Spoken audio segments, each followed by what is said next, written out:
എന്റെ പ്രിയപ്പെട്ട ഉമ്മമാരോട് വാപ്പമാരോട് ഒരു ഭാര്യയും ഭർത്താവിനെയും കുറിച്ച് പറഞ്ഞിട്ട് പിരിയുകയാ.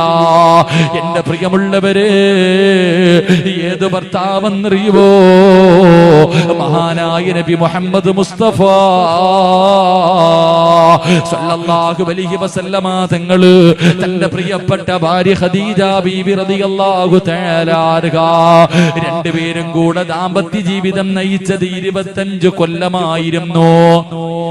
25 വർഷമാണ് അല്ലാഹുവിന്റെ റസൂലും തന്റെ ഭാര്യയും ഒരുമിച്ച് ജീവിച്ചത്. 25 കൊല്ലം ഒരുമിച്ച് ജീവിച്ചു. എന്റെ പ്രിയപ്പെട്ട പെങ്ങള്, ഖദീജ ബീവിക്ക് സ്വർഗ്ഗത്തിൽ ഒരു കൊട്ടാരമുണ്ട്. ആരും ശല്യം ചെയ്യാത്ത ഒരു ഭാഗത്ത് ഒരു മുത്തിനാൽ പണിത ഒരു കൊട്ടാരം അല്ലാഹു ഖദീജ ബീവിക്ക് കൊടുക്കുമെന്ന് നബി മുഹമ്മദ് മുസ്തഫ സല്ലല്ലാഹു അലൈഹി വസല്ലമ തങ്ങൾ പറയുമ്പോ എന്തിനാണ് അല്ലാഹു കൊടുക്കുന്നതെന്നറിയുവോ? 25 കൊല്ലം തന്റെ ഭർത്താവിന്റെ കൂടെ കഴിഞ്ഞിട്ട് ഒരിക്കൽ പോലും ശബ്ദമുയർത്തി സംസാരിച്ചിട്ടില്ല. ഒരിക്കൽ പോലും ശബ്ദമുയർത്തിയിട്ട് ഖദീജ ബീവി സംസാരിച്ചിട്ടില്ല. അതിനല്ല കൊടുക്കുന്ന പ്രതിഫലവാ. എന്റെ പ്രിയപ്പെട്ടവരെ, ഭാര്യയും ഭർത്താവിനും നല്ലതുപോലെ പഠിക്കാനുള്ള ചരിത്രമാണ്. അല്ലാഹുവേ, ഖദീജ ബീവിക്ക് 65 വയസ്സായി, പടുവൃദ്ധയായി, കുളിച്ചൊരുങ്ങി നല്ല വസ്ത്രവും ധരിച്ചിട്ട് ഖദീജ ബീവി കാത്തു നിൽക്കുകയാ. തന്റെ പ്രിയപ്പെട്ട ഭർത്താവ് വീടിന്റെ അകത്തേക്ക് കടന്നു വന്നു. ഖദീജ ബീബി റളിയല്ലാഹു തആല അൻഹാ കഴിക്കാൻ ഭക്ഷണം കൊടുത്തു. എന്നിട്ട് അവസാനം അല്ലാഹുവിന്റെ റസൂലിന്റെ മടിയിൽ കിടന്നിട്ട് മുഖത്ത് നോക്കിയിട്ട് ചിരിക്കുകയാ. എന്തേ ഖദീജ, എന്തേ ഖദീജ, യാ റസൂലല്ലാഹ്, എന്ത് പ്രകാശമാണ് നബിയേ. അല്ലാഹുവിന്റെ റസൂൽ ചോദിച്ച്, 25 കൊല്ലം കൊണ്ട് കാണുന്നതല്ലേ എന്റെ പ്രിയപ്പെട്ടവരെ? അവസാനം ഖദീജ ബീബി റളിയല്ലാഹു തആല അൻഹാ അല്ലാഹുവിന്റെ പ്രവാചകന്റെ കയ്യിൽ പിടിച്ചിട്ട് അവിടുന്ന് പറയുന്നു, നബിയേ, എനിക്ക് പോകാ സമയമായി നബിയേ. 25 കൊല്ലം നമ്മൾ ഒരുമിച്ച് ജീവിക്കാൻ തുടങ്ങിയിട്ട് 25 കൊല്ലത്തെ ജീവിതത്തിന്റെ ഇടയിൽ എപ്പോഴെങ്കിലും ഞാൻ അങ്ങയുടെ മനസ്സിന് വേദനയുണ്ടാക്കുന്ന എന്തെങ്കിലും ഞാൻ പറഞ്ഞു പോയിട്ടുണ്ടെങ്കിൽ എനിക്ക് പൊരുത്തപ്പെട്ട് തരണേ യാ റസൂലല്ലാഹ്. ഒരു ഭാര്യ തന്റെ ഭർത്താവിന്റെ കയ്യിൽ പിടിച്ചിട്ട് പൊരുത്തം ചോദിക്കുകയാ. ഓരോ രാത്രിയും ചോദിക്കണം പെങ്ങള്, ഓരോ രാത്രിയും ചോദിക്കണം പെങ്ങള്. അല്ലാഹുവിന്റെ റസൂല് കരയാൻ തുടങ്ങി. പ്രവാചകന്റെ കണ്ണിതാ നിറഞ്ഞിട്ട് താടിരോമത്തിലൂടെ കണ്ണുനീരൊഴുകുകയാണ്. പ്രവാചകന് കൊച്ചു കുഞ്ഞുങ്ങൾ കരയുന്നത് പോലെ ഇരുന്ന് കരയുകയാ. എന്താണ് നബിയേ, എന്തിനാ കരയുന്നത്? ഖദീജ, നീ എന്നോട് പൊരുത്തം ചോദിക്കല്ലേ ഖദീജ. നിന്നെ കുറിച്ച് പറയാ ഒരു ന്യൂനതയുമില്ല ഖദീജ. 25 കൊല്ലം ഒരുമിച്ച് ജീവിച്ചിട്ട് ഒരു ഭർത്താവിന് തന്റെ ഭാര്യയെ കുറിച്ച് പറയാനൊരു ന്യൂനതയില്ലായിരുന്നു. നിങ്ങളെ ജീവിതം അങ്ങനെയാകണം പൊന്നുമോളെ, ജീവിതം അങ്ങനെയാകണം പൊന്നുമോളെ. റസൂലുള്ളാഹി പറയുന്നു, നീ എന്നോട് പൊരുത്തം ചോദിക്കല്ലേ, എന്നോട് യാത്ര പറയല്ലേ. എന്നെ ഒറ്റയ്ക്കാക്കിയിട്ട് പോകുകയാണോ ഖദീജ?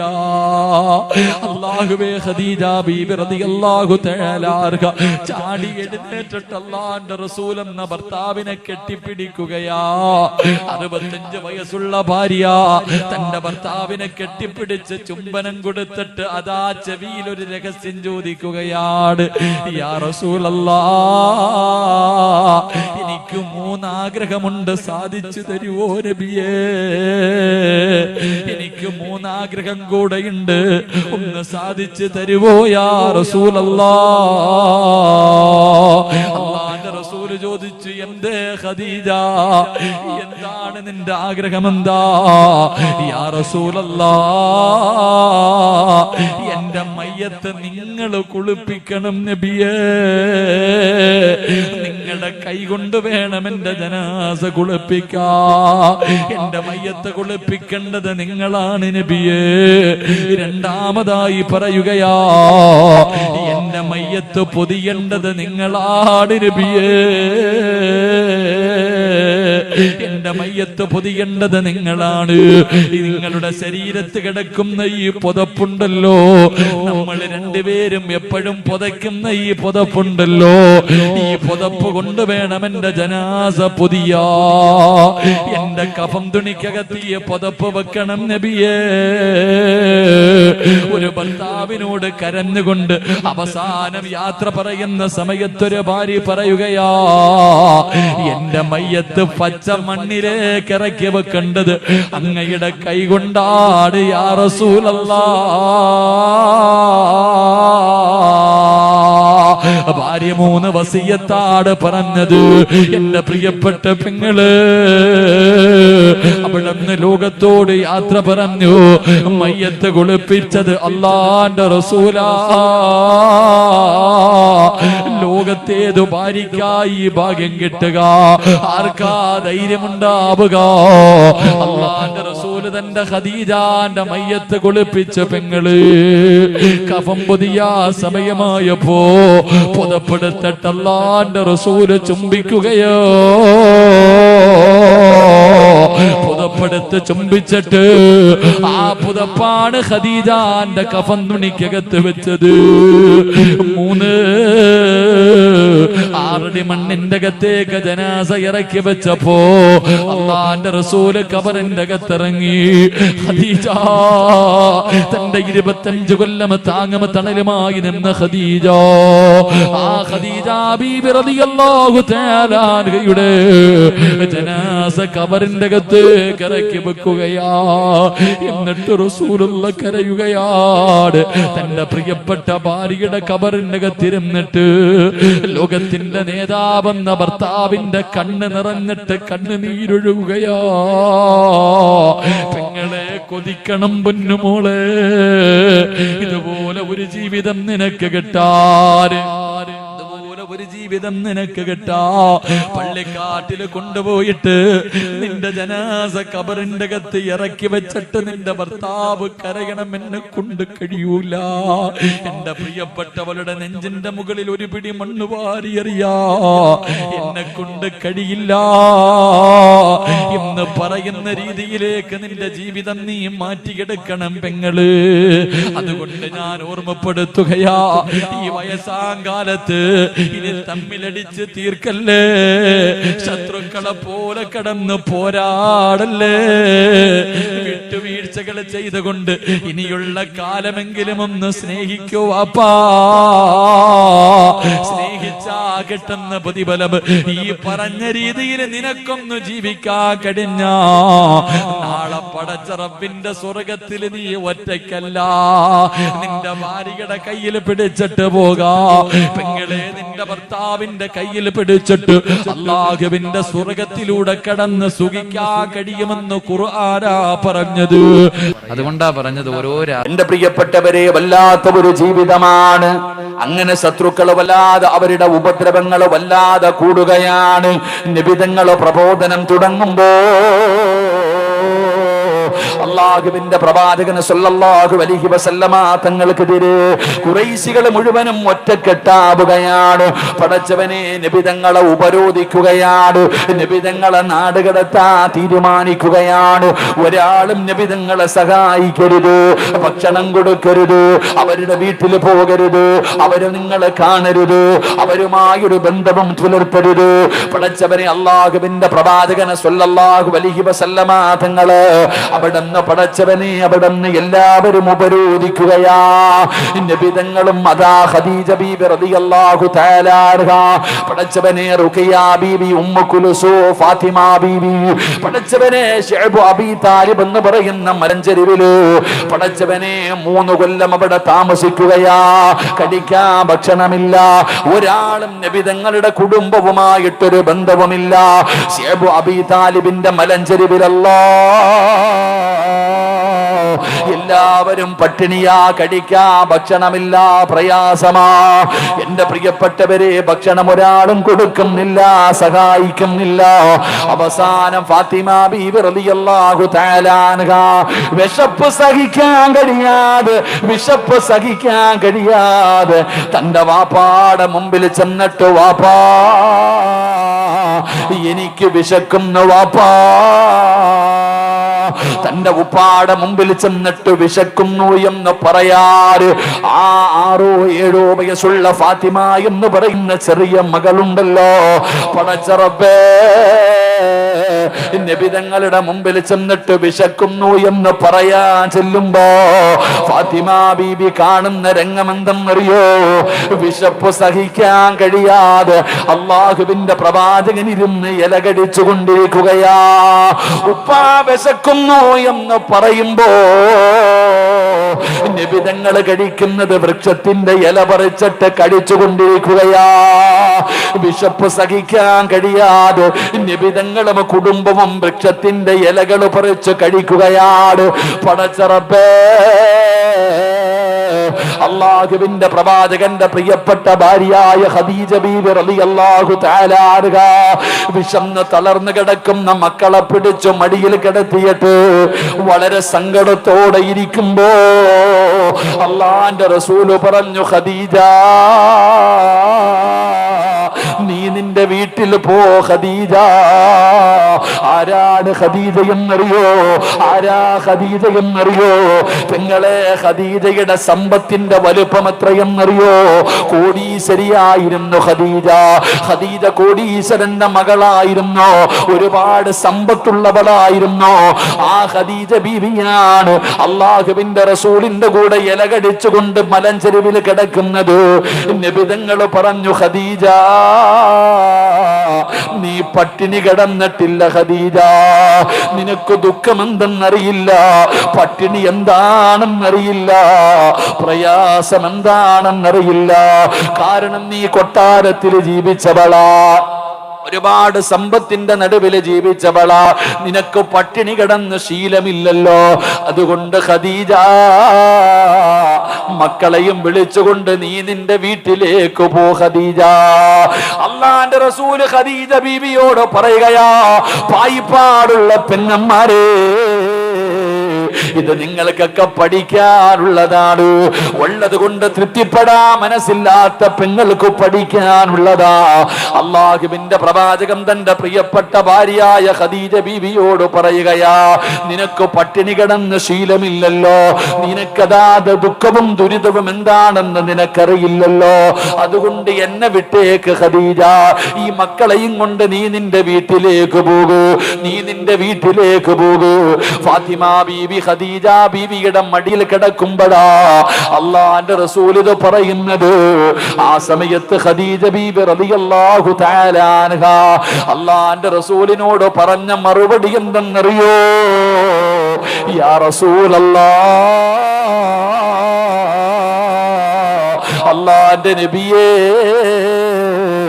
എന്നെ പറഞ്ഞു വിടല്ലേ നബിയേ, എന്നെ പറഞ്ഞു വിടല്ലേ നബിയേ.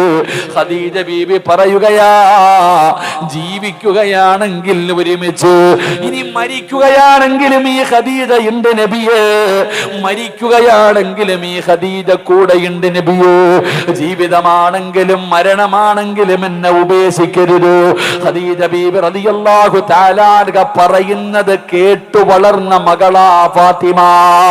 ഉപ്പയുടെയും ഉമ്മയുടെയും ജീവിതം കണ്ടു വളർന്ന ഫാത്തിമ. എന്റെ പ്രിയപ്പെട്ട പെങ്ങള് ഫാത്തിമ ബീബി റളിയല്ലാഹു തആല അൻഹ അവിടുന്ന് പടച്ചവനെ 3 കൊല്ലമാ, 3 ദിവസമല്ല, 3 ആഴ്ചയല്ല, 3 മാസമല്ല, പടച്ചവനെ 3 കൊല്ലമാണ് നിബിധങ്ങളും കുടുംബവുമാ മലഞ്ചെരുവിൽ കിടന്നത്. പടച്ചവനെ വല്ലാത്ത തേങ്ങലായിരുന്നു. സ്വഹാബത്ത് പറയുന്നുണ്ട്, വല്ലാത്ത ഞെരുക്കമായിരുന്നു. അവര് ഇലകൾ പറിച്ച് കഴിക്കുകയാണ്. അവസാനം എന്റെ പ്രിയപ്പെട്ടവര് ശൈബ് അബീ താലിബിൽ നിന്ന് നബിതങ്ങളും കുടുംബവും രക്ഷപ്പെടുകയാണ്. പിന്നെ എല്ലാവരും സഹായിക്കാൻ തുടങ്ങി. പടച്ച റബ്ബേ, അള്ളാഹുവിന്റെ റസൂലും ഖദീജ ബീവിയും മക്കളും വല്ലാത്ത സന്തോഷമുള്ള ജീവിതമാ. ഫാത്തിമ ബീബി റളിയല്ലാഹു തആല അൻഹയ്ക്ക് 15 വയസ്സായി.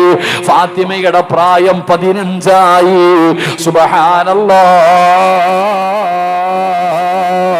മഹദിയായ ഖദീജ ബീബി റളിയല്ലാഹു തആല അൻഹ ഉമ്മയ്ക്ക് 65 വയസ്സായി. ഖദീജ ബീവിക്ക് 65 വയസ്സായി.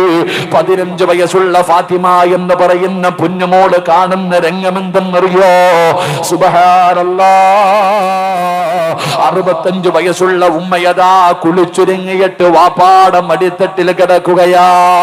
ഫാത്തിമ ബീബി നോക്കുമ്പോ ഒരു ദിവസം അല്ലാഹുവിന്റെ പ്രവാചകൻ 65 വയസ്സുള്ള ഫാത്തിമ ആയിഷ ഖദീജ എന്ന പ്രിയപ്പെട്ട ഭാര്യ, ആ ഖദീജ ബീബി നബി തങ്ങളുടെ മടിത്തട്ടിൽ കിടക്കുകയാ. എന്നിട്ട് പറയുന്നു, നബിയേ, ഖദീജ ബീവി വല്ലാതെ തളർന്നു പോയി. 3 കൊല്ലം പട്ടിണി കിടന്നിട്ട് ഖദീജ ബീവിക്ക് രോഗം പിടിപെടുകയാണ്. ഒരുപാട് പ്രയാസമായി. മരണത്തിന്റെ സമയമായി. സക്കറാത്തിന്റെ അവസ്ഥയായി. ഉപ്പാടെ മടിയിൽ ഉമ്മ ഇങ്ങനെ തലവെച്ച് കിടക്കുകയാ. എന്നിട്ട് ഫാത്തിമ എന്ന് പറയുന്ന പൊന്നുമോളെ കാണിച്ചിട്ട് നബി തങ്ങളോട് ഖദീജ ബീവി പറയുന്നു, നബിയേ, എന്റെ പൊന്നുമോളെ പൊന്നുപോലെ നോക്കണേ നബിയേ. ഒരു ഉമ്മയുടെ സഹായം വേണ്ട സമയമാ. ഒരു ഉമ്മ കൂടെ നിൽക്കേണ്ട സമയമാ. തന്റെ പൊന്നാര മകളായ ഫാത്തിമ ബീവിയെ കാണിച്ചിട്ട് മരിക്കുന്നതിന് തൊട്ടു മുമ്പ്, ആ മരണമെടുത്തിരിക്കുന്ന സമയത്ത് ഖദീജ ബീബി റളിയല്ലാഹു തആല അൻഹ ഭർത്താവായ നബി തങ്ങളോട് പറയുകയാ, എന്റെ പൊന്നുമോളെ പൊന്നുപോലെ നോക്കണേ നബിയേ. എന്റെ മകൾക്കൊരു കുറവ് വരുത്തരുത്. എന്റെ ഫാത്തിമയ്ക്കൊരു കുറവ് വരുത്തരുത്. അള്ളാന്റെ റസൂൽ എന്ന ഭർത്താവിനോട് ഖദീജ എന്ന ഭാര്യ പറഞ്ഞു കൊടുക്കുകയാ, എന്റെ ഫാത്തിമാനെ തല്ലല്ലേ നബിയേ. അല്ലാഹുവിന്റെ റസൂലിനോട് ഖദീജ ബീബി പറഞ്ഞു കൊടുക്കുകയാ, എന്റെ ഫാത്തിമാനെ തല്ലരുത്, എന്റെ പൊന്നുമോളെ തല്ലരുത്. ഫാത്തിമ ബീവിയെ കാണിച്ചു കൊടുത്തിട്ട് ഖദീജ ബീബി റളിയല്ലാഹു തആല അൻഹ അവിടെന്ന് പറഞ്ഞു കൊടുക്കുന്നു, എന്റെ മകളെ തല്ലാൻ പാടില്ല. നബിതങ്ങൾ പറഞ്ഞു, നബിതങ്ങൾ തന്റെ ഭർത്താവിനോട് ഖദീജ ബീബി പറയുകയാ, ഒരു ഉമ്മയുടെ സഹായം, ഒരു ഉമ്മയുടെ കൂട്ടുവേണ്ട സമയമാണ് ഫാത്തിമയ്ക്ക്. അപ്പോഴാണ് ഫാത്തിമ ബീവി, ഖദീജ ബീവി പട്ടിണി കിടന്നിട്ട് രോഗം പിടിച്ചു. 3 കൊല്ലം പട്ടിണി കിടന്നു, ഇലകൾ കഴിച്ചു, ഒരുപാട് രോഗമായി. 65-ാമത്തെ വയസ്സിൽ വഫാത്താകുമ്പോ, ആ മരിക്കുന്നതിന്റെ തൊട്ടു മുമ്പ് ഉപ്പാന്റെ മടിത്തട്ടിൽ കിടന്നിട്ട് ഭർത്താവിനോട് പറയുകയാ, എന്റെ മകളെ നോക്കിക്കൊള്ളണം, എന്റെ മകളെ പൊന്നുപോലെ നോക്കണം, ഒരു കുറവും വരുത്തരുത് എന്റെ ഫാത്തിമാനെ. എന്നിട്ട് നിബിതങ്ങൾ പറഞ്ഞു, തല്ലരുത് എന്റെ ഫാത്തിമയെ. അള്ളാഹു നമുക്ക് ഈമാൻ നൽകുമാറാകട്ടെ. അള്ളാഹു നമുക്ക് ഈമാൻ നൽകുമാറാകട്ടെ. നിബിതങ്ങൾ പറഞ്ഞു, അത് തന്നെയാ നമ്മൾ മനസ്സിലാക്കേണ്ടത്. അത് തന്നെ കല്യാണം കഴിക്കും പള്ളിക്കകത്ത് വന്നിട്ട്, ആണുങ്ങൾ നിക്കാഹ് കഴിക്കുന്ന സമയത്ത് ആ പറഞ്ഞു കൊടുക്കുന്ന ഒരു വാക്കുണ്ട്, ഉസവ്വിജുക അലാ മാ അമറല്ലാഹു തആല ബിഹി മിൻ ഇംസാകിൻ ബിമഅറൂഫിൻ ഔ തസ്രീഹിൻ ബിഇഹ്സാൻ സവ്വജതുക വ അൻകഹതുക ബിന്ദി എന്ന് പറഞ്ഞിട്ട് പറയുമല്ലോ. എന്താ ഈ പറയണതിനർത്ഥം? എടാ, 18ഉം 20ഉം കൊല്ലം പോറ്റി വളർത്തിയ ഒരു മകളെ നീ കൊടുക്കുന്ന മഹറിന് പകരം നിന്റെ കയ്യിലേക്ക് വെച്ച് തരുമ്പോ ആ വാപ്പായും പറയുന്നത്, എന്റെ മോളെ തല്ലല്ലേ എന്നാ. അള്ളാഹു നമുക്ക് ഈമാൻ തരുമാറാകട്ടെ. എന്തേ പറയണേ? എന്താ പറയണേ? എന്ത് ചെയ്യരുതെന്ന്? തല്ലരുതെന്ന്. അത് പറഞ്ഞതിന്റെ പേരിലിപ്പോ അല്ലേ, അത് പറയാൻ തന്നെ പേടിയാ. അള്ളാഹു കാക്കുമാറാകട്ടെ. കാരണം നമ്മള് 8 കൊല്ലം മുമ്പ് ഒരു പ്രസംഗം നടത്തി. എന്താ പ്രസംഗത്തിനകത്ത്? പെണ്ണുങ്ങളെ തല്ലാൻ പറ്റുന്ന വല്ല സമയം ഉണ്ടോന്ന് ചോദിച്ചപ്പോ അത് പറഞ്ഞു കൊടുത്തു. പടച്ചവനെ, ഇപ്പൊ 28 കേസം കണ്ടായില്ലേ? 28 കേസായി. അള്ളാഹു ബർക്കത്ത് ചെയ്യുമാറാകട്ടെ. ആമീൻ പറയടോ. അള്ളാഹു ബർക്കത്ത് ചെയ്യുമാറാകട്ടെ. അതായത് ഉസ്താദ്മാർക്കൊക്കെ എന്തെങ്കിലും പറയാൻ പേടിയാ. എവിടെ എന്തെങ്കിലും പറയും. ഇന്നത്തെ കാലഘട്ടം അങ്ങനെ ആയിപ്പോയി, ഒന്നും പറയാൻ പറ്റൂല. എന്ത് പറഞ്ഞാലും പടച്ചവൻ അതിൻ്റെ പേരിൽ വലിയ പ്രശ്നങ്ങളാണ്. അള്ളാഹു നമ്മുടെ സഹോദരിമാർക്ക് ബർക്കത്ത് ചെയ്യുമാറാകട്ടെ. നമ്മളും പറയുന്ന എന്താ, ഒരു വാപ്പ പറയുകയാ, എൻ്റെ മകളും മലക്കൊന്നുമല്ല, ഞാൻ 18 വർഷക്കാലം അല്ലെങ്കിൽ 20 വർഷക്കാലം പോറ്റി വളർത്തി എൻ്റെ മകള്, അവളെല്ലാം തികഞ്ഞവളൊന്നുമല്ല, അവൾക്ക് എന്തെങ്കിലും ഒരുപാട് പോരായ്മകളും ന്യൂനതകളും ഉണ്ട്. എൻ്റെ മകൾ എന്തെങ്കിലും തെറ്റ് ചെയ്താൽ നിങ്ങൾ ക്ഷമിക്കണം. പുതിയാപ്പിളയോട് പറഞ്ഞു കൊടുക്കുന്നത്, എൻ്റെ മകൾ എന്തെങ്കിലും തെറ്റ് ചെയ്താൽ ക്ഷമിക്കണം, അല്ലെങ്കിൽ നീ ഉപദേശിക്ക്, നീ അവളെ ഉപദേശിക്ക്, നീ ക്ഷമിക്ക്, തല്ലല്ലേ കൊല്ലല്ലേ എന്നാ പറയുന്നത്. എൻ്റെ പ്രിയപ്പെട്ടവരെ, ഫാത്തിമ ബീബി റളിയല്ലാഹു തആല അൻഹയെ കാണിച്ചിട്ട് ഖദീജ ബീബിയും പറഞ്ഞത് നബിതങ്ങളോട്, എൻ്റെ മകളെ തല്ലരുത്, എൻ്റെ മകൾക്കൊരു കുറവും വരുത്തരുത്, എൻ്റെ പൊന്നുമോളെ നല്ലതുപോലെ നോക്കണം. അല്ലാഹുവിന്റെ പ്രവാചകനോട് എൻ്റെ പ്രിയപ്പെട്ട ഖദീജ പറഞ്ഞു കൊടുക്കുകയാ.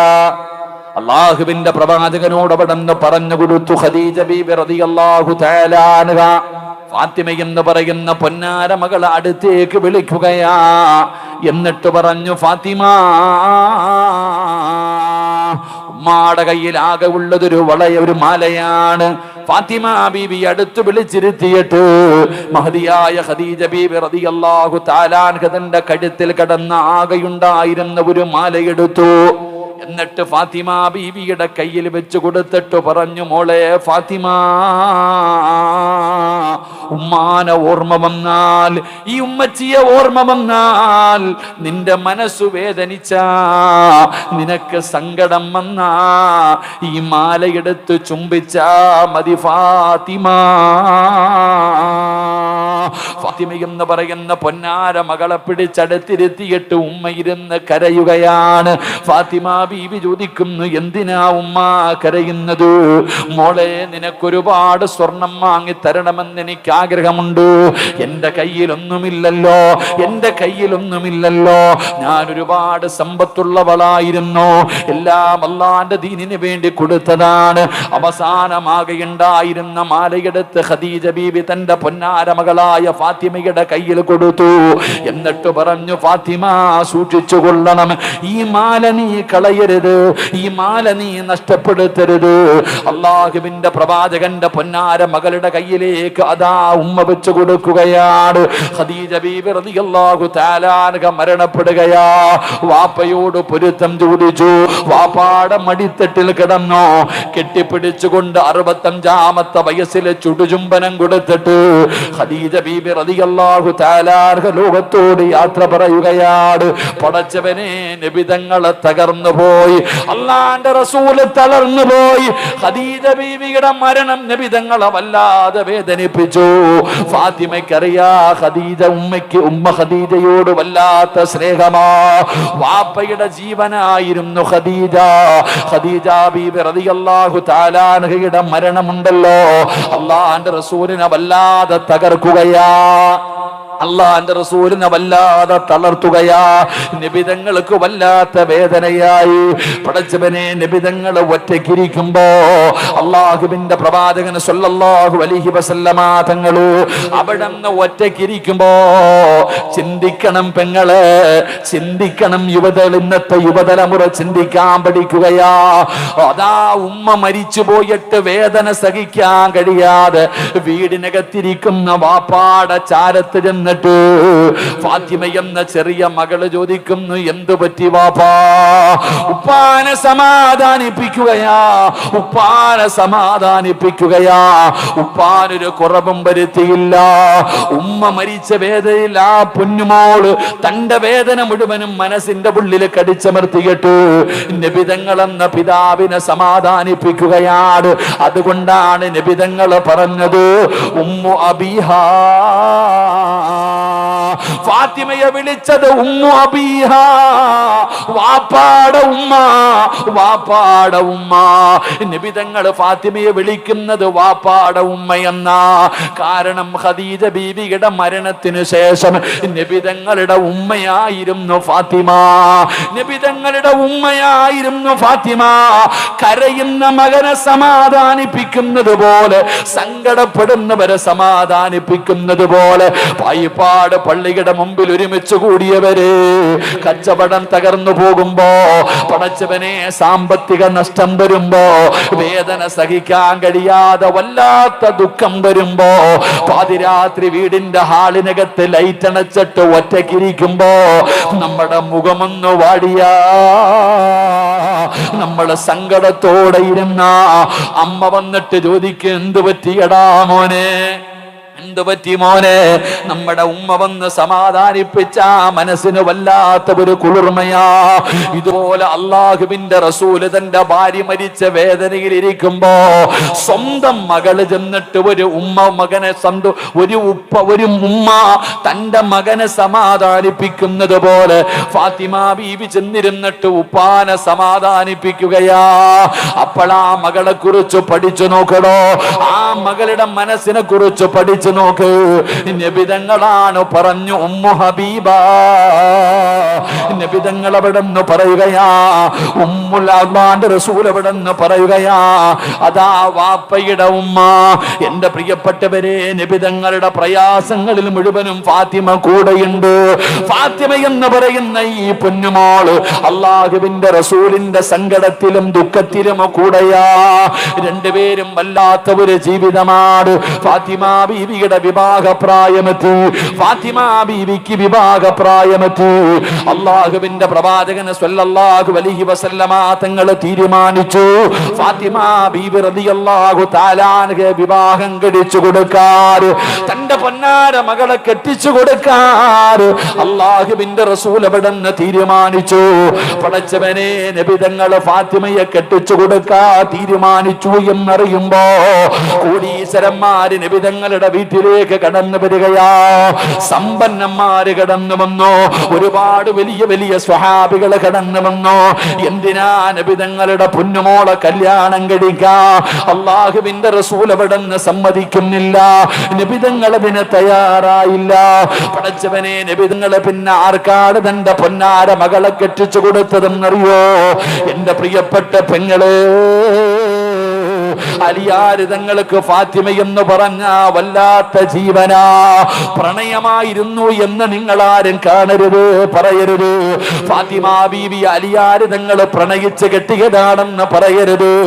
അലിയാര് തങ്ങൾക്ക് ഫാത്തിമയോട് വല്ലാത്ത സ്നേഹമായിരുന്നു. എല്ലാവർക്കും ഇഷ്ടമാണോ? പായിപ്പാടുള്ള 5 നേരം നിസ്കരിക്കുന്ന പടച്ചറബിനെ പേടിയുള്ള ഫർദ് ധരിച്ച് ഹിജാബ് ധരിച്ച് നടക്കുന്ന ഒരു മുസ്ലിം പെണ്ണിനെ കണ്ട ഏത് ഉപ്പയും ചിന്തിക്കും, പടച്ചവനെ, ഇവളെ എനിക്ക് മരുമകളായി കിട്ടിയിരുന്നെങ്കിലോ, എന്റെ മകന് ചേർന്ന പെണ്ണാണ്. ഏതൊരു മനുഷ്യനും കൊതിക്കുമല്ലോ, ഏതൊരു മനുഷ്യനും ആഗ്രഹിക്കുമല്ലോ.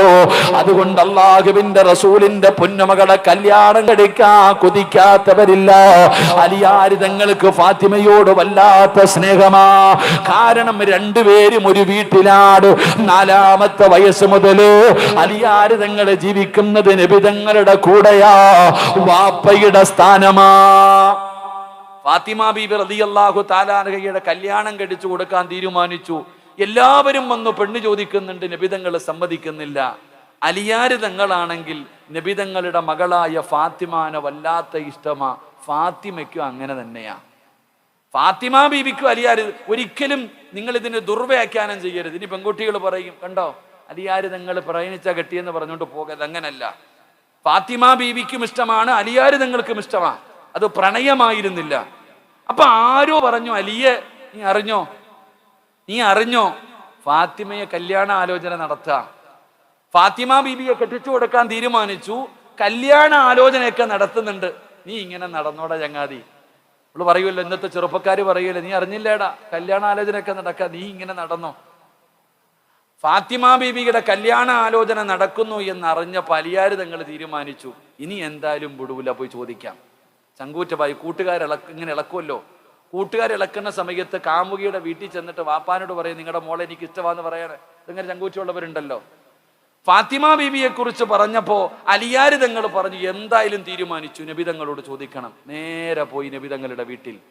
അള്ളാഹുവിന്റെ പ്രവാചകൻ സല്ലല്ലാഹു അലൈഹി വസല്ലം തങ്ങളുടെ വീട്ടിലേക്ക് നേരെ കയറി ചെന്നു. നബിതങ്ങൾ ചോദിച്ചു, എന്തേ അലിയെ? അലിയാര് തങ്ങൾ മിണ്ടണില്ല. അലിയാര് തങ്ങളോട് ചോദിച്ചു, എന്തേ അലിയെ, എന്താ വന്നേ? നബിതങ്ങൾ ചോദിച്ചപ്പോ അലിയാര് തങ്ങൾ ഒന്നും മിണ്ടണില്ല. കാരണം പോയി, ഉള്ള ധൈര്യമൊക്കെ പോയി.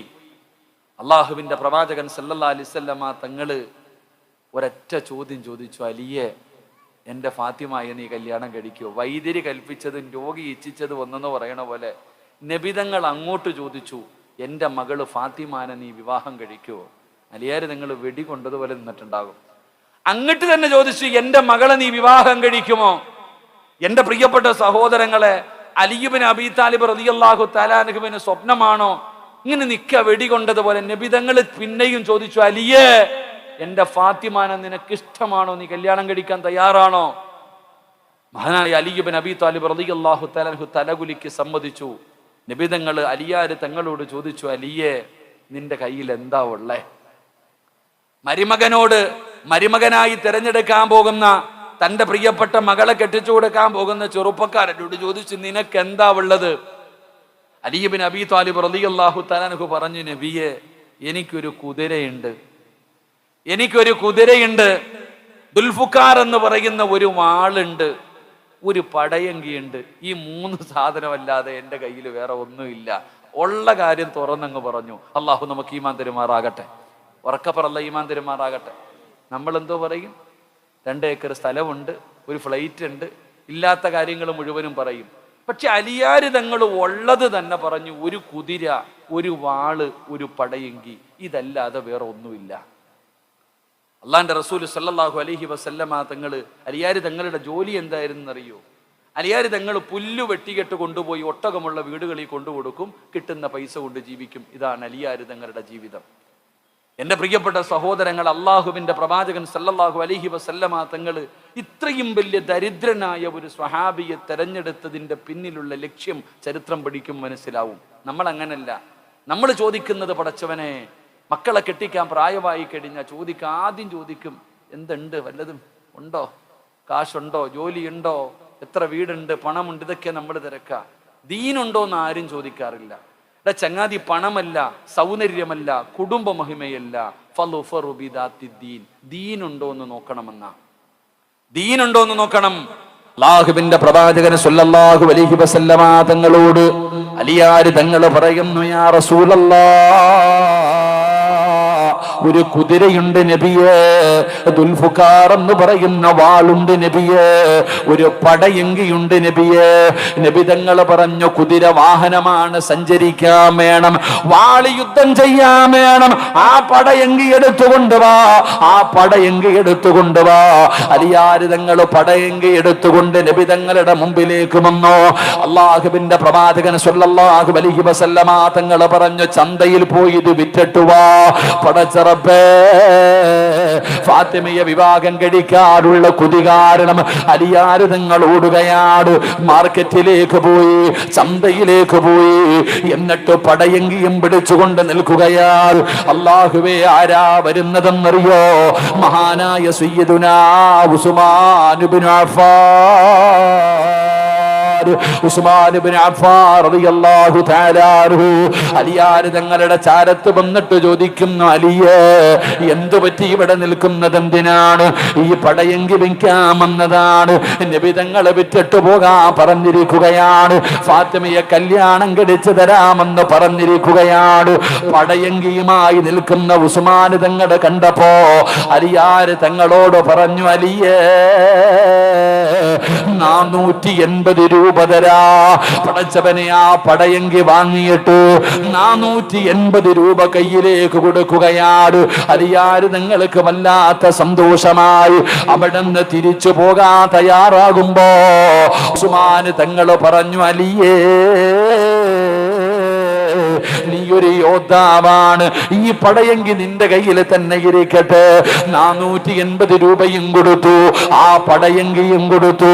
മഹാനായ അലി ഇബ്നു അബീ ത്വാലിബ് റളിയല്ലാഹു തആല അൻഹു അല്ലാഹുവിന്റെ പ്രവാചകന്റെ മുമ്പിലേക്ക് ഓടി വരികയാ. നബി തങ്ങളുടെ മുമ്പിലേക്ക് ഓടി വരികയാ. 480 രൂപ കൊണ്ടുവന്ന മുത്തുനബിയുടെ കയ്യിൽ കൊടുത്തു. അല്ലാഹുവിന്റെ പ്രവാചകൻ പറഞ്ഞു, അലിയേ, 400 ദിർഹം ഫാത്തിമയ്ക്ക് മഹറാണ്. 400 ദിർഹം ഫാത്തിമയ്ക്ക് മഹറാണ്. 80 ദിർഹം കൊടുത്തിട്ട് പറഞ്ഞു, പുതിയാപ്പളയോട് പറയുകയാ, പോയിട്ട് പുതുവസ്ത്രമെടുക്ക്. സുബ്ഹാനല്ലാഹ്, 80 രൂപയുമായിട്ട് അലിയാര് തങ്ങള് പുതുമ പാർട്ടിക്ക് വസ്ത്രമെടുക്കുകയാ. എന്റെ പടച്ചുറപ്പേ, അവിടുന്ന് പുതുവസ്ത്രം മേടിച്ചു കൊണ്ടുവന്ന് കൊടുക്കുകയാണ്. പായിപ്പാടുള്ള യുവതലമുറ പഠിക്കാൻ പറയുകയാ. സ്വപ്നലോകത്ത് ജീവിക്കുന്ന എന്റെ പ്രിയപ്പെട്ട പെങ്ങളെ, സ്വർഗത്തിന്റെ നേതാവായ ഫാത്തിമയുടെ കല്യാണത്തിന്റെ രംഗമാ പറയുന്നത്. എന്റെ പ്രിയപ്പെട്ടവരെ, ഫാത്തിമ ബീബി റളിയല്ലാഹു തആല അൻഹയ്ക്ക് 80 രൂപ കൊടുത്തവിടുന്ന് പറ്റുന്ന വസ്ത്രങ്ങൾ വാങ്ങി ഫാത്തിമ ബീബിയുടെ വീട്ടിൽ കൊണ്ടുകൊടുത്തു. സുബ്ഹാനല്ലാഹ്, അല്ലാഹുവിന്റെ റസൂലിന്റെ പൊന്നുമകള് പുതുമണവാട്ടിയായി പുതുവസ്ത്രം ധരിച്ചുകൊണ്ട് കല്യാണ പന്തലിലേക്ക് ഇറങ്ങി വരുമ്പോ, ഫാത്തിമ പുതുവസ്ത്രം ധരിച്ചിട്ട്, കല്യാണത്തിന്റെ പുതുവസ്ത്രം ധരിച്ചിട്ട് അല്ലാഹുവിന്റെ റസൂലിന്റെ പൊന്നുമോള് ഇറങ്ങി വരുമ്പോ വീടിന്റെ ചാരത്തിരുന്നൊരാള് കരയുകയാ. വീടിന്റെ പരിസരത്ത് ഒരാളിരുന്ന് കരയുകയാ. ആരാ കരയുന്നതെന്നറിയോ? മഹാനായ സയ്യിദുനാ അബൂബക്കർ സിദ്ദീഖ് റളിയല്ലാഹു തആല അൻഹു വീടിന്റെ പരിസരത്തിരുന്ന് കരയുകയാ. എന്തിനാ കരയുന്നത്? അബൂബക്കർ തങ്ങളെ എന്തിനാ കരയുന്നത്? ഫാത്തിമയുടെ വിവാഹ ദിവസമല്ലേ, സന്തോഷത്തിന്റെ ദിവസമല്ലേ, എന്തിനാണ് വീടിന്റെ പരിസരത്തിരുന്ന് ഒറ്റയ്ക്ക് കരയുന്നതെന്ന് ചോദിച്ചപ്പോ അബൂബക്കർ തങ്ങൾ പറഞ്ഞ മറുപടി എന്തെന്നറിയുവോ? ചെറുപ്പക്കാരാ, മോനെ, അബൂബക്കർ തങ്ങൾ പറഞ്ഞ മറുപടി എന്തെന്നറിയോ? സഹാബാ,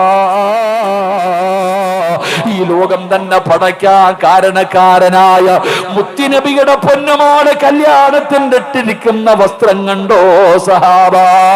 എന്റെ മുത്തുനബിയുടെ പൊന്നുമോളിട്ടിരിക്കുന്ന പുതുവസ്ത്രം കണ്ടോ?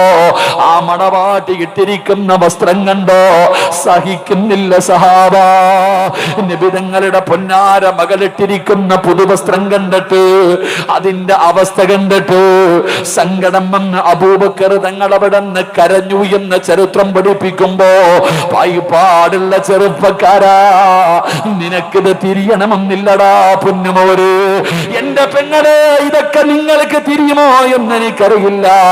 കാരണം കല്യാണത്തിന്റെ ദിവസം വീട്ടിലെ ആൺകുട്ടി ആണുങ്ങൾക്കും അതുപോലെ കൂട്ടുകാർക്ക് മുഴുവനും ഒരേ കളറുള്ള വസ്ത്രമാ. ആണിനും പെണ്ണിനും വസ്ത്രമുണ്ട്, മാതാപിതാക്കൾക്ക് വസ്ത്രമുണ്ട്. പക്ഷേ ഇന്നങ്ങനെയല്ലടോ. തന്റെ ഫ്രണ്ട്സുകൾക്ക് മുഴുവനും ഒരേ കളറുള്ള വസ്ത്രമാ. പെണ്ണുങ്ങൾക്ക് മുഴുവനും ഒരേ കളറുള്ള ചുരിദാറാ. എന്തൊരടിച്ചുപൊളിയെന്നറിയോ? എന്തൊരാർഭാടമെന്നറിയോ? പടച്ചവനെ, ഹാജിയാരുടെ മക്കളുടെ കല്യാണവും ഇങ്ങനെ തന്നെയാ. അറിവുള്ളവനും അറിവില്ലാത്തവനും സമന്മാരാവുകയാ. എന്തൊരാർഭാടമാണോ, എന്തൊരു പേക്കൂത്താടോ. ലക്ഷങ്ങളെ ചെലവഴിച്ചുകൊണ്ട് തന്റെ പൊന്നാരുടെ മക്കളുടെ വിവാഹങ്ങൾ ഉത്സവം പോലെയാക്കുന്ന മുസ്ലിമേ, വേണ്ടെന്ന് ഞാൻ പറയുന്നില്ലടോ. നിങ്ങൾ നല്ല വസ്ത്രം ധരിക്ക്, നല്ലതുപോലെ ഭക്ഷണം കൊടുക്ക്, നല്ലതുപോലെ നടത്തിക്കോ. പക്ഷേ ആവശ്യമില്ലാത്ത കാര്യങ്ങൾ ഉപേക്ഷിക്കാമല്ലോ, വേണ്ടാത്ത അനാചാരങ്ങൾ ഉപേക്ഷിക്കാമല്ലോ. ഇന്നത്തെ വിവാഹങ്ങളൊക്കെ പറയാൻ പറ്റുന്നതല്ലല്ലോ. കോടികൾ ചെലവഴിച്ച് ആർഭാട വിവാഹം നടത്തിയിട്ട് നാലിൻ്റെ വീട്ടിൽ വന്നിരുന്ന മക്കളുടെ കഥ കണ്ടില്ലേ? എന്തേ ചിന്തിക്കാത്തത്? എന്റെ പ്രിയപ്പെട്ടവരെ, റസൂലുള്ളാഹി തങ്ങളുടെ പൊന്നാര മകള് പുതുമണവാട്ടിയായി ഇറങ്ങി വരുമ്പോ കരയുകയാ. അബൂബക്കർ സിദ്ദീഖ് തങ്ങളെ കരയുകയാ. കാരണം കൂട്ടുകാരനായ നബി തങ്ങളുടെ മകളാ. പടച്ചറബേ, കല്യാണത്തിന്റെ കാര്യമായി അല്ലാഹുവിന്റെ റസൂൽ ചോദിക്കുന്ന അലിയേ, വലീമ നടത്തണമല്ലോ, ജനങ്ങൾക്ക് ഭക്ഷണം കൊടുക്കണമല്ലോ, എന്തുണ്ട് അലിയേ? അള്ളാന്റെ റസൂല് ചോദിക്കുമ്പോ അലിയാര് നിങ്ങളെ തലതാഴ്ത്തി നിൽക്കുകയാ. നിക്കാഹ് കഴിഞ്ഞാ പിന്നെ വലീമ കൊടുക്കണം. നബിതങ്ങൾ ചോദിച്ച്, എന്തുണ്ട് അലിയെ? എന്താണ് ജനങ്ങൾക്ക് വലീമ കൊടുക്കണമല്ലോ, എന്തുണ്ട്? 80 രൂപയുടെ വസ്ത്രവും വാങ്ങി പുതുവസ്ത്രവും കഴിഞ്ഞ് എല്ലാം പേടിച്ചിട്ട് വെറും കൈയോടെ നിൽക്കുന്ന അലി ഇബ്നു അബീ താലിബ് റളിയല്ലാഹു തആലയോട് ചോദിക്കുന്നു, എന്താ വലീമ വാങ്ങാൻ? അള്ളാഹുവിന്റെ റസൂലിന്റെ മുമ്പിൽ മിണ്ടാതെ ഇരിക്കുമ്പോ എന്റെ പ്രിയപ്പെട്ട സഹോദരങ്ങളെ, അപ്പോഴാണ് മഹാനായ സഅദ് റളിയല്ലാഹു തആല അൻഹു പറഞ്ഞു, അലിയെ, ഒരാടിനെ ഞാൻ തരാം, എൻ്റെ വീട്ടിലൊരാടുണ്ട്, നിനക്ക് വലീമ കൊടുക്കാൻ ആടിനെ ഞാൻ തരാം. 3 സ്വഹാബത്ത് പറഞ്ഞു, ഗോതമ്പ് മാവ് ഞങ്ങൾ തരാം, ഞങ്ങളുടെ കയ്യിൽ ഗോതമ്പുണ്ട്. എന്റെ പ്രിയപ്പെട്ടവരെ, ആ ആടിനെയും ആ ഗോതമ്പ് കൊണ്ട് ഭക്ഷണം ഉണ്ടാക്കിയിട്ടാണ് അള്ളാഹുവിന്റെ പ്രവാചകൻ സല്ലല്ലാഹു അലൈഹി വസല്ലമ തങ്ങളുടെ പൊന്നുമോളുടെ വിവാഹം നടന്നത്. അള്ളാഹു നമുക്ക് ഈമാൻ തരുമാറാകട്ടെ. ഉറക്കപ്പറ, അല്ലാഹ് ഈമാൻ തരുമാറാകട്ടെ. എന്റെ പ്രിയപ്പെട്ടവരെ, നബിതങ്ങളുടെ പൊന്നാര മകളുടെ കല്യാണത്തിന്റെ രംഗമായത്. എന്തുകൊണ്ട് നമ്മൾ മനസ്സിലാക്കേണ്ട ചില കാര്യമുണ്ടോ? എന്തുകൊണ്ടാണ് നബിതങ്ങൾ ഫാത്തിമയെ അലിയാർ തങ്ങളുടെ കയ്യിൽ കൊടുത്തത്? നമ്മൾ മനസ്സിലാക്കേണ്ടത് ദീനിനാണ് നമ്മൾ പരിഗണന കൊടുക്കേണ്ടത്. പായിപ്പാടുള്ള ഉപ്പമാരോടും ഉമ്മമാരോടും പറയുന്നു, നിങ്ങൾ പോറ്റി വളർത്തുന്ന നിങ്ങളുടെ മക്കളെ കെട്ടിച്ചു കൊടുക്കുമ്പോ ആദ്യം നോക്കേണ്ടത് അവൻ പായിപ്പാട് പള്ളി വന്ന് നിസ്കരിക്കുമോ എന്ന് നോക്ക്. അവൻ 5 നേരം നിസ്കരിക്കുന്നവനാണോ? അവൻ ഖുർആൻ ഓതുന്നവനാണോ? അവന് ഖുർആൻ ഓതാൻ അറിയോ? സുബ്ഹാനല്ലാഹ്. പെണ്ണ് കാണാൻ വരുന്ന സമയത്ത് പെണ്ണ് ഭർത്താവ് കാണാൻ വരുന്നവനോട് ചോദിക്കണം, മോനെ ഒന്ന് യാസീൻ ഓതാന്ന് പറ, ഒന്ന് യാസീൻ ഓതാൻ പറ, അല്ലെങ്കിൽ ഖുർആനിൽ ഒരു സൂറത്ത് ഓതാൻ പറ. എത്ര ചെറുപ്പക്കാരോതും? നിസ്കരിക്കുന്നവർ എത്ര പേരാടോ? നിസ്കരിക്കുന്നവന് വേണ്ടിയല്ലേ മക്കളെ കൊടുക്കേണ്ടത്? ദീനല്ലേ പരിഗണിക്കേണ്ടത്? ആ ദീനുള്ളവനാ കൊടുക്കേണ്ടത്. അള്ളാഹുവിന്റെ പ്രവാചകൻ സല്ലല്ലാഹു അലൈഹി വസല്ലമ തങ്ങള് തന്റെ പൊന്നാര മകളെ കൊടുത്തത് അലി ഇബ്നു അബീ താലിബ് എന്ന് പറയുന്ന പാവപ്പെട്ടവനാണ്. അവിടുത്തെ വിവാഹം നടന്നത് ഇങ്ങനെ.